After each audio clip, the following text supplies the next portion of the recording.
എല്ലാവർക്കും നമസ്കാരം. Food and ക്രാഫ്റ്റിലേക്ക് സ്വാഗതം. ഇന്ന് ഞാൻ വന്നിട്ടുള്ളത് വളരെ സിമ്പിളായിട്ട് എല്ലാവർക്കും ചെയ്യാൻ പറ്റിയിട്ടുള്ള ഒരു ഓംലെറ്റിൻ്റെ റെസിപ്പി ആയിട്ടാണ്. 2 മുട്ടയും അതുപോലെ 2 ഉരുളൻകിഴങ്ങുമാണ് നമ്മളിപ്പോൾ ഇതിന് വേണ്ടിയിട്ട് എടുക്കുന്നത്. എന്നും നമ്മൾ കഴിക്കുന്ന ആ ഒരു ടേസ്റ്റിൽ നിന്നൊക്കെ ഒന്ന് മാറിയിട്ട് എല്ലാവർക്കും ഇഷ്ടപ്പെടുന്ന ഈ ഒരു റെസിപ്പി നിങ്ങൾ എന്തായാലും ട്രൈ ചെയ്ത് നോക്കണം.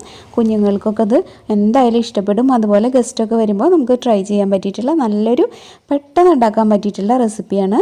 അപ്പോൾ എല്ലാവരും വീഡിയോ മുഴുവനായിട്ട് തന്നെ കാണാം. അപ്പോൾ നമുക്ക് വീഡിയോയിൽ എന്താണെന്ന് നോക്കിയിട്ട് വരാം.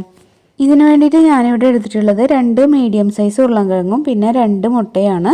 ആദ്യം നമുക്ക് ഈ ഉരുളൻകിഴങ്ങിൻ്റെ തൊലിയൊക്കെ ഒന്ന് മാറ്റിയിട്ട് റൗണ്ടിലൊന്ന് കട്ട് ചെയ്തെടുക്കാം. വല്ലാതെ നൈസ് ആവണ്ട, ഒരു ആവറേജ് ലെവൽ ഒരു കനത്തിൽ വെച്ചിട്ട് നമുക്ക് റൗണ്ടിലാക്കിയിട്ട് മുറിക്കാം.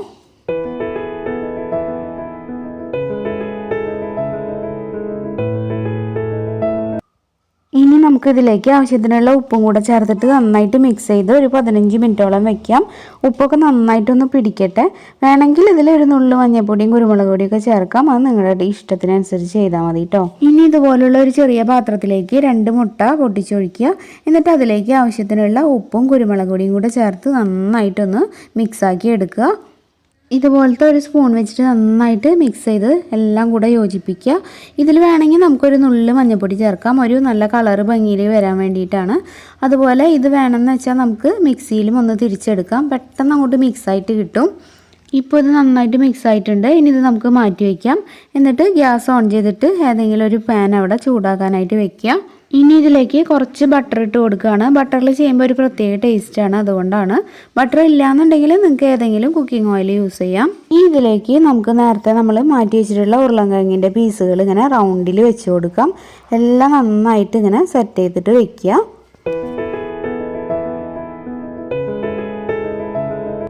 ഇപ്പോൾ നമ്മൾ എല്ലാ ഉരുളൻകിഴങ്ങും ഇങ്ങനെ വെച്ചിട്ടുണ്ട്.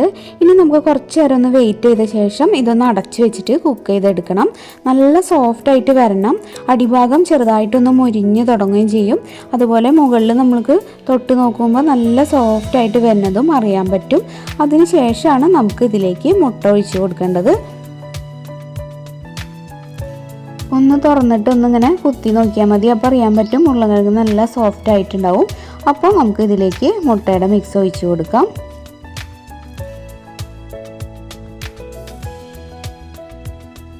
ഇപ്പോൾ നമ്മൾ മുട്ടയുടെ മിക്സ് ഫുള്ളൊക്കെ ഒഴിച്ചു കൊടുത്തിട്ടുണ്ട്. ഇനി ഇതൊന്ന് ചെറുതായിട്ട് ഇണക്കി കൊടുത്തിട്ട് എല്ലാ സൈഡിലേക്കും ഒന്ന് ആക്കുക.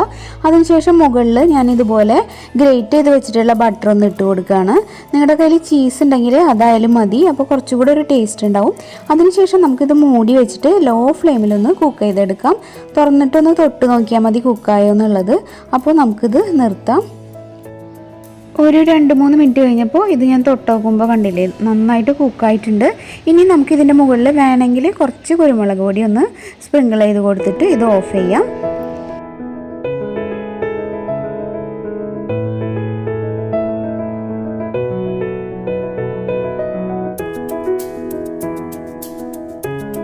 അപ്പോൾ ഇതാണ് നമ്മുടെ സിമ്പിളായിട്ടുള്ള നല്ല ടേസ്റ്റി ആയിട്ടുള്ള ഇന്നത്തെ റെസിപ്പി. എല്ലാവരും ഇത് ട്രൈ ചെയ്ത് നോക്കണം. ഒരു സൈഡ് നല്ല മുരിഞ്ഞിട്ടും അതുപോലെ ഒരു സൈഡ് നല്ല സോഫ്റ്റ് ആയിട്ടാണ് ഈ പൊട്ടറ്റോ പീസസ് ഒക്കെ ഇരിക്കുന്നത്. അതുപോലെ തന്നെ മുട്ടയുടെ ഫ്ലേവറും ആ ഒരു ബട്ടറിൻ്റെ ഫ്ലേവറൊക്കെ കൂടിയിട്ട് നല്ലൊരു ഡിഫറെൻറ്റ് ടേസ്റ്റ് തന്നെയാണ്. കുഞ്ഞുങ്ങൾക്കൊക്കെ ഇത് എന്തായാലും ഇഷ്ടപ്പെടും. അതുപോലെ ഗസ്റ്റൊക്കെ വരുമ്പോൾ നമുക്ക് ഡിഫറെൻ്റ് ആയിട്ട് അവർക്ക് കൊടുക്കാൻ വേണ്ടിയിട്ട് ഇത് ഉണ്ടാക്കി നോക്കാം. ഉണ്ടാക്കിയിട്ട് നിങ്ങളതിൻ്റെ അഭിപ്രായങ്ങളൊക്കെ കമൻറ്റിലൂടെ അറിയിക്കുക. അതുപോലെ പുതുതായിട്ട് ആരെങ്കിലും നമ്മുടെ ചാനലിൽ ഇപ്പോൾ കാണുന്നുണ്ടെങ്കിൽ ഒന്ന് സബ്സ്ക്രൈബ് ചെയ്തിട്ട് നമ്മുടെ ഫാമിലിയിൽ ജോയിൻ ചെയ്യണം കേട്ടോ. ഈ വീഡിയോ നിങ്ങൾ നിങ്ങളുടെ ഫ്രണ്ട്സിനും റിലേറ്റീവ്സിനും ഒക്കെ ഒന്ന് ഷെയർ ചെയ്ത് കൊടുക്കണം. നമ്മുടെ പുതിയ ചാനലായിട്ടുള്ള പ്രാർത്ഥനാസ് വേൾഡും എല്ലാവരും സപ്പോർട്ട് ചെയ്യണം. ഇനി നാളെ മറ്റൊരു നല്ല വീഡിയോ ആയിട്ട് വീണ്ടും വരാം. അതുവരെ എല്ലാവർക്കും നന്ദി. താങ്ക്